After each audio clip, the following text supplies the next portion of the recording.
বাবা বলেছে তো আমি একজন ফুড ব্লগার।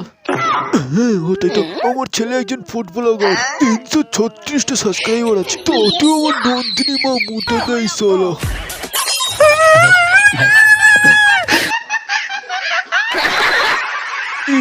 বিন্দু ফুটু যে আমার বাড়িতে। এই শালা সমাজকে তুই বিন্দু ফুটু কাকা বলছিস রে শালা? এই তো তোর মুখে মধ্যে লাল টুপি তো এক্ষুনি।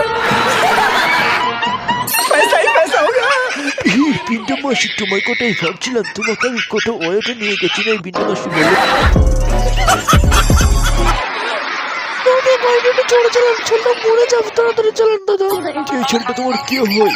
আমার বড়। হ্যালো হ্যালো ডাক্তারবাবু, খুলে রাখবেন, আমি একটা পেশেন্ট নিয়ে আসছি। সত্যি আমি মনে হয় বাঁচবো না, আমার পেটে বাচ্চা আছে শুনে কি।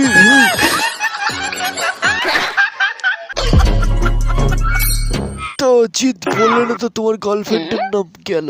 এই জিৎ বললে কি লিখে দেবে এক্ষুনি। মদরা তুই চুপ করবি শালা। বলো বলো বলো। আমার গার্লফ্রেন্ডকে আর আমার এই বোনকে সেম দেখতে একই। চুপ করে শালা কে লিখে দেবো এক্ষুনি, দেখবি শালা ফুটো মুখে জাম করে দেবো, দেখবি এখানে গোস ঢুকিয়ে দেবো শালা। এই শালার মদরা চুপ করবি শালা, তোর গার্লফ্রেন্ডকে নিয়ে পালাচ্ছে নাকি? হ্যালো গাইস, ভিডিওটি কেমন লাগলো কমেন্টে জানাও, আর কোন ধরনের ভিডিও আপনাদের পছন্দ সেটাও কমেন্টে জানাও। আর এই রকম ভিডিও পেতে এখনই চ্যানেলটিকে সাবস্ক্রাইব করুন। কি হলো গাইস, সাবস্ক্রাইব করছো না কেন? সাবস্ক্রাইব করেই দাও।